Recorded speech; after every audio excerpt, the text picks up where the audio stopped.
Selamat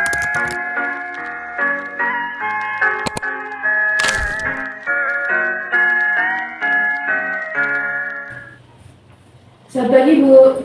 Pagi juga, Sus. Nah, sesuai janji kita kemarin ya, Bu, hari ini kita bertemu lagi. Masih ingat nama saya, Bu?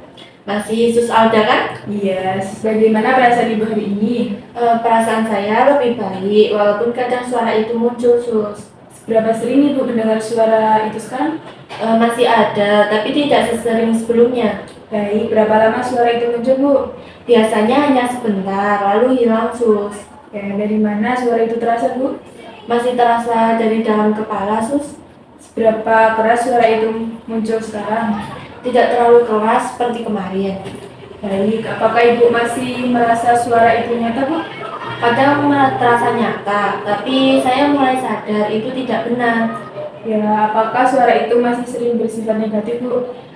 Kadang masih ada yang membuat saya tidak nyaman. Apa isi suara yang Ibu dengar? Seperti ada yang memanggil, tapi tidak jelas. Ya, apakah suara itu mengganggu aktivitas Ibu? Masih mengganggu, terutama saat saya diam, Sus. Baik, seberapa besar gangguannya, Bu? Tidak sebesar dulu, tapi tetap mengganggu. Ya, apa yang Ibu lakukan saat suara itu muncul, Bu? Saya mencoba menghardik dan kadang mengajak orang untuk berbicara. Ya, bagus sekali. Apakah Ibu masih ingat cara-cara yang sudah kita pelajari sebelumnya? Masih, Sus, ada cara menghardik dan juga berbicara dengan orang lain. Baik, benar ya, Bu. Ibu sudah bisa menerapkannya.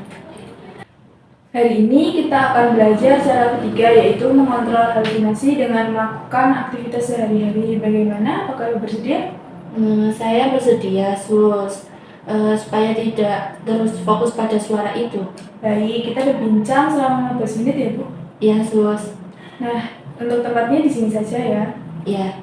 Baik, mengontrol halusinasi dengan aktivitas sehari-hari adalah cara mengalihkan perhatian Ibu dari suara-suara itu dengan melakukan kegiatan yang bermanfaat, Bu. Berarti saya tidak boleh banyak diam ya, Sus, harus melakukan sesuatu. Iya, benar. Nah, tujuannya agar halusinasi berkurang, Ibu lebih mandiri dan kondisi lebih stabil, Bu. Kalau begitu, saya ingin mencoba supaya lebih tenang, Sus. Iya, yang perlu disiapkan adalah waktu, lingkungan yang nyaman, dan kegiatan yang bisa Ibu lakukan. Oke, saya biasanya bisa menyapu atau merapikan tempat tidur, Sus. Iya, contohnya saat suara itu muncul, Ibu bisa langsung melakukan kegiatan seperti menyapu, merapikan tempat tidur, atau kegiatan lain, Bu. Kalau saya sibuk, biasanya suara itu tidak terasa, Sus. Nah, sekarang coba Ibu praktikkan, misalnya merapikan tempat tidur.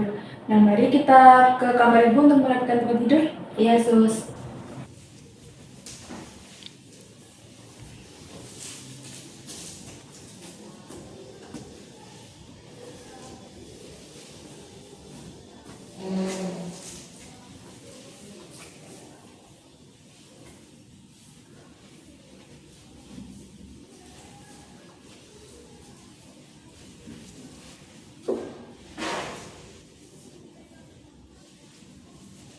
Baik, bagus sekali ya Ibu. Ibu sudah bisa melakukannya dengan baik.